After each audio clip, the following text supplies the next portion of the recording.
So, what do a Barbie doll and a G.I. Joe figure actually have in common?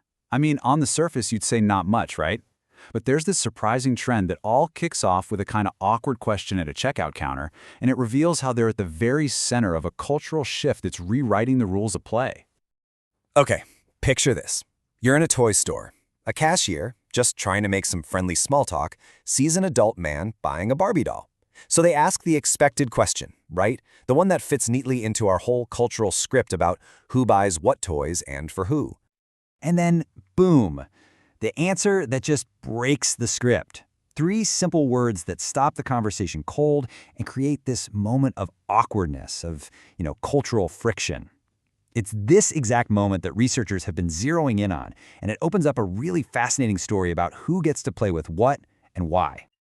So what is really going on here? This isn't just some random one-off purchase. No, this is a window into a whole growing subculture. And right at the center of it is a very specific type of collector. Ethnographic surveys have actually given this figure a name, the alpha hobbyist. Think of a man who might look more at home in a gym than in a toy store, someone who is deliberately defying the stereotype of a typical collector. And his reason for buying a Barbie? Well, prepare yourself, because the answer researchers got was startlingly direct. And there it is, the unfiltered, provocative quote that researchers captured. Look, it's jarring language for sure, and we are absolutely going to unpack the controversy and the debate around that word later. But for now, it's important to understand it as the raw motivation being expressed within these collector circles, a need to add what they see as a missing element to their action figure worlds. So, is this just one guy's shocking comment, or is it part of a much bigger picture? Well, the data from toy giants like Mattel and Hasbro shows this is a very real and a very measurable trend. First, let's look at this number. According to the industry data, there has been a 22% year-over-year increase in adult men buying Barbie products. Now, that is not a small shift. It's a significant spike in a very, very specific demographic. And here's where it gets even more interesting. During that exact same period, there was a 41% jump in the sales of G.I. Joe accessories. You see? The two numbers aren't a coincidence. They are deeply, deeply connected. Now, what's really interesting here is how this visualizes the relationship. Researchers call it a symbiotic ecosystem. The purchase of Barbies is directly fueling the expansion of G.I. Joe collections, and building out the G.I. Joe worlds is fueling the purchase of Barbies. They're creating this shared universe, and it is driving sales for both. So what's the deeper motivation here? Why are these collectors so dedicated to merging these two very different worlds? Well, according to the experts, it goes far beyond just simple collecting. This quote from experts in, get this, toy semiotics really gets to the heart of it. They frame this whole activity not as some playful or silly hobby, but as a serious creative act of world building. These collectors are constructing entire narratives and incredibly intricate dioramas. So, a crucial part of this is a concept called ecological balance. It's actually a term used by the collectors themselves. Their argument is that a world that's only full of soldiers just isn't realistic. To make their G.I. Joe world feel complete, it needs a full spectrum of characters.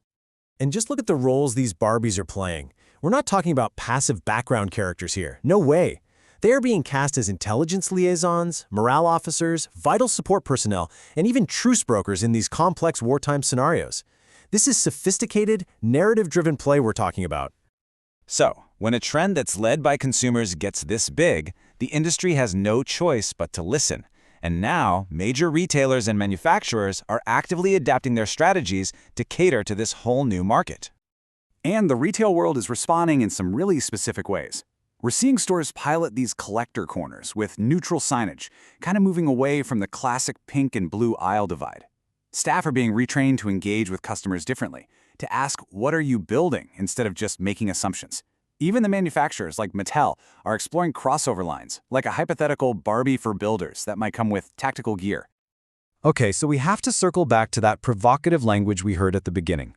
It is the most controversial part of this whole phenomenon, and there are two very distinct ways of looking at it. On one side, you have feminist critics who see this as a locker room echo, basically language that reinforces harmful stereotypes, even if it's meant as a joke. But on the other side, many collectors argue it's performative irony.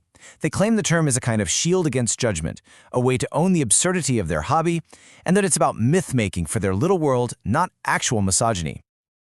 So when you pull the lens back and look at the big picture, What does all this mean for the future of toys and play? Well, it signals a pretty massive cultural shift, one that's being driven from the ground up by the consumers themselves.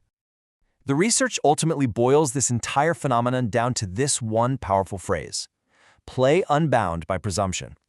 It's about individuals deciding for themselves what a toy is for, regardless of the marketing, the packaging, or the gendered aisle it was sold in. And that leaves us with a fascinating final thought. This entire trend shows that the meaning of a simple plastic object isn't fixed. It can be completely transformed by the user. So it really makes you wonder, if the rules for something as simple as a toy can be rewritten, what other bigger rules are also up for grabs?